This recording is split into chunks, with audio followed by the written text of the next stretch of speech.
Okay, so let's turn my camera off and turn this on. So first question, I've just really got a series of questions for you. First one is, what is a niche? So what is a niche? Mostly, okay, Damien, high-end residential.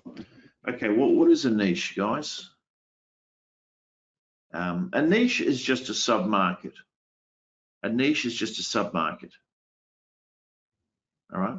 What are the pros and cons of a niche? I'm going to just open up. I'm going to open up Mark Benner because he says he doesn't have a niche. All right. So, in your opinion, what are the pros and cons of choosing a niche? Well, the pros are, you know, you're viewed as the expert. People, you know, if you're looking to build a hospital, you're not going to talk to somebody who designs houses. Right, right. So you're attractive to, well, usually the bigger players or the high value, usually the high value players gravitate towards, I'm going to say high value clients, attractive to high value clients. They like a good specialist. Yep. Any others?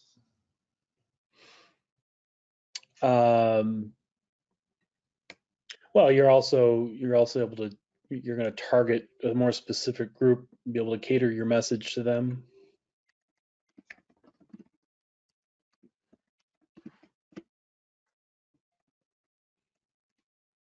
Target market. Yep, great. Okay. Cons, because there are some cons. Well, you're limiting your target scope. Yep. Your niche is less than the whole pie. Are you seeing my screen? What's that? Are you seeing my screen? I am. Okay, another con?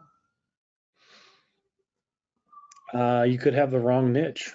There may not be enough traffic in your niche.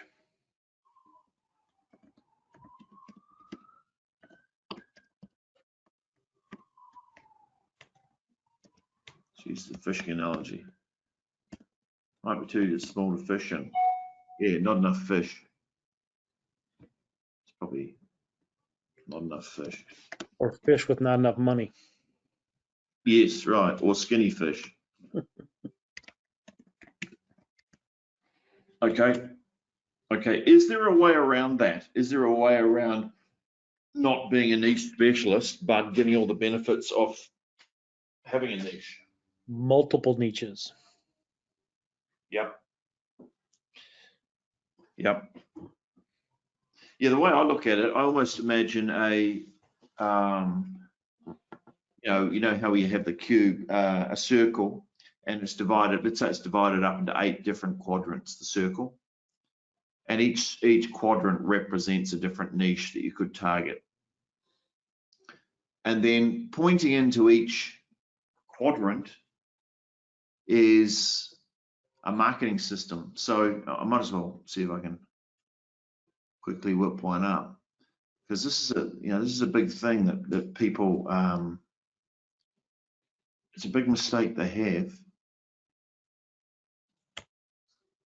I can quickly draw this. I think it'll be useful. So here's our market, and it's now gone grey, but it does have a border. And we carve up our market into, let's say it's 8 different quadrants. I think it's useful to visualize this, so I will draw it up. Oh, let's say we've only got 4 quadrants, it's easier. Let's say there's 4 different quadrants that we've identified in our area. Okay, so 4 different quadrants. I could pick that one, that one, that one, that one, or I could just go for them all. Now, if I was just going to say I'm going to pick this quadrant here, which is quadrant number 2, I could say, well, that's what I do, and that's all I do, and all that type of stuff. But in actual fact, I don't need to do that, because you know, I might be Mark Benner and I might like to do a bit of everything. And so all I need is a dedicated marketing system for each one. So while I may be in niche number 2,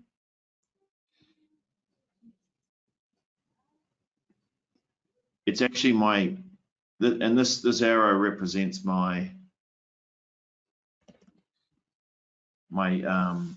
dedicated marketing system, right? So I have a dedicated marketing system for that niche. Now, what would that consist of? Well, it could consist of a monkey's fist, a dedicated monkey's fist just for them, a landing page, follow-up emails. I'm just going to do that. FU emails. In the US, FU doesn't quite have the same connotation down under. FU emails.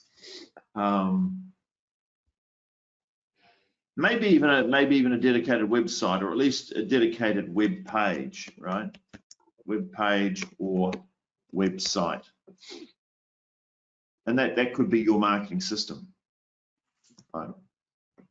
And you might have, and that's fine. And you might say, well, I also want to do this one over here, so that's cool. You would then have a dedicated marketing system for niche number 3, and you might have others, right? So your business might be it might be a generalist firm, but it has dedicated marketing niches for each one, or marketing systems, or marketing messages, or marketing for each one. And that's kind of a way to get the best of both worlds. That makes sense, doesn't it, Mark? Sure does. Yeah. And do you do that? I do, yeah. Yeah, right. Okay. So when I say do you niche, people might go, well, I don't niche because I have more than one area that I focus on. But actually, Mark does niche because he's got different systems for different markets. So, he's got niche. He's niching his marketing. He may not be niching his business. There is a difference. Right. And that's an important distinction, because a lot of people think, oh, I don't want to niche, I'm a generalist and all that. No, you can still do it. You just niche your niches. Okay. Okay. Does having a focused niche approach restrict you in any way as an architect? Well, Mark kind of answered that. It can do if you niche your business, but if you niche your marketing, so the difference between a niche business and a niche marketing is important to recognize. So I'm asking you really to have niche marketing, not necessarily a niche business. Okay, question, get rid of this. Does the 80-20 principle apply to markets, in your opinion, Mark Benner? Yes, I think it does. Right, so, and most of you are probably familiar with the 80-20 principle, but 20% of the inputs create 80% of the results. So if that was the case, if we would apply the 80-20 principle to marketing, because it seems to apply everywhere else in the world, then what would the 80-20 be for a particular market, Mark? Or what could an 80-20 be?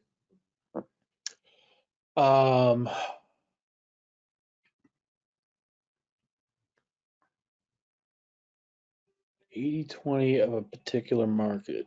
So I'll give you the structure. 20% of the boom produce 80% of the boom. So it could be, 20% of the clothes, and we'll do it for architects, but 20% of the clothes in your wardrobe get worn 80% of the time.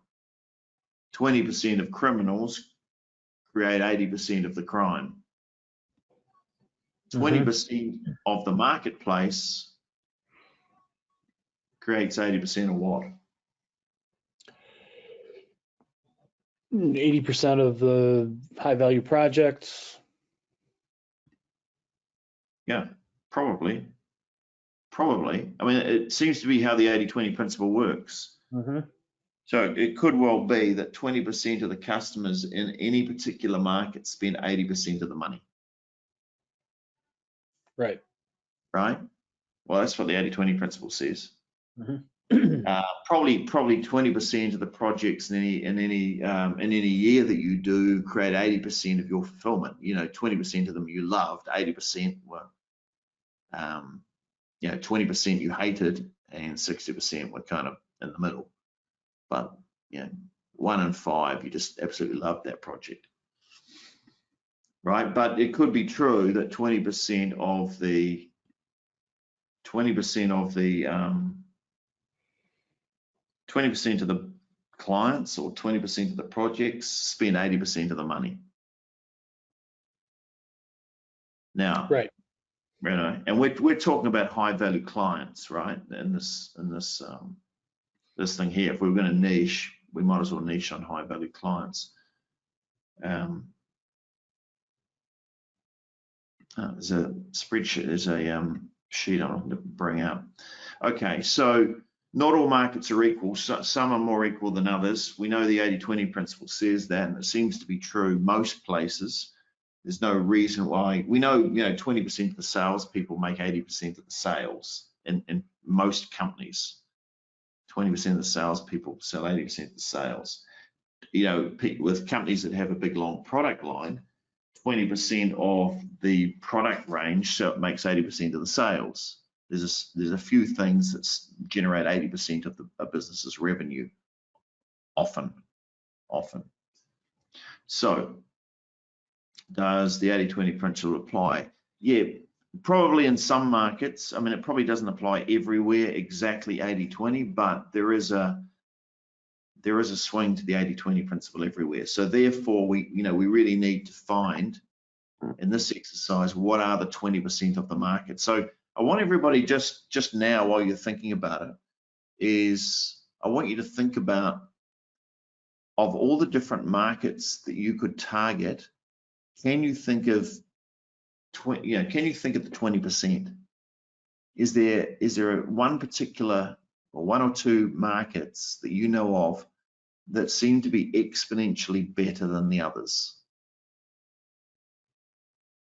Right, so have a think about that. What's the 80-20 of your marketplace if you were to carve it down?